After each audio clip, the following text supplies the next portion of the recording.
वर्तमान अयोध्या राम मंदिर प्रतिष्ठा होगा जाऊँगी किंतु आम ये जगार गरुड़ पक्षी देखा बहुत शुभनीय कथा। अनादि चरण पाढ़ी आम शुणा पाइलु आमर ये पाखरे बिलरे गोटे भंगा ताल गछरे 3टी पक्षी छुआ अछंती। तापर आम समस्त आसी देखिलु आम देखी जाना पाइलु जे ये गरुड़ जातीय पक्षी। आम भावुचु हुए तो जदि ठाकुरंकर किछि दया थाए ताहले जदि से छुआ दुटी बंचीजे छुआ दुटी रे आम गरुड़ बोली भावी आम मंदिर रखी हयतो पूजा करूँ।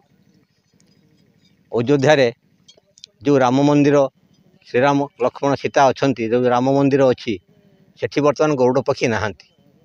हुए तो ठाकुरंकर गोटे दया से जदि यही बिल मझिरे जदि यही ताल गछ उपरे से छुआ दुटी ठाकुर दया बंची रुहंती ताहले आम ठाकुर को अशेष धन्यवाद जनइबू।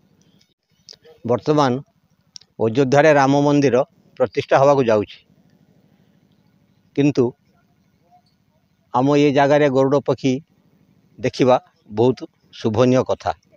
तेणु आम भावुचु हुए तो ठाकुरंकर किसी आशीर्वाद अच्छी ये जगार गरुड़ उभा होती जा हो ठाकुर आशीर्वाद। आम तो 3टी पक्षी थिले बर्तमान 2टी अच्छा आउ गोटे पक्षी से आम गाँ छुआ आसिक नहीं जाती। आम फोन करी पक्षी मगेदेबू से खाद्य दे पारे ता माँ आसूची आज्ञा केमिति आसिला आम तो से कथा कही पारूनी।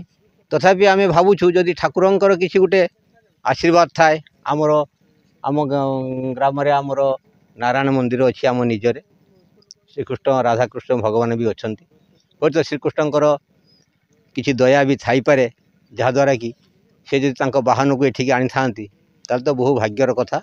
जा हो आम ठाकुर को डाकुचु जे पिला 2टी बंची रुहंतु बंची रही आम बहुत खुशी हूँ। बहुत लोक आसुच्चंती प्रत्येक दिन सकाळे 25 30 40 50 लोक बहुत दूर गाँव जो मैंने शुणुं से आसिक देखुं समस्ते भी कहते ये धला पेचा नुहति ये गरुड़ जातीय पक्षी।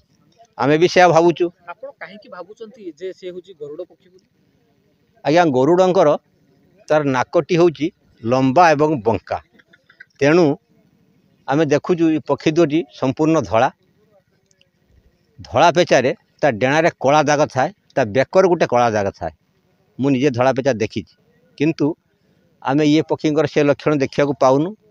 तेणु आम भावुचु जे लोक मैंने भी बहुत लोक बहुत वयस्क लोक भी से देखी कहते ना ये हूँ गरुड़ जातीय पक्षी। आम से अनुमान करुँ ये हूँ तो गरुड़ पक्षी होते आदि ठाकुरंकर किसी दया थाए ताहले ये पक्षी 2टी बंचती ताहले आम भावुचु ताकू मंदिर नहीं रखिबू तेणिकी ठाकुरंकर दया।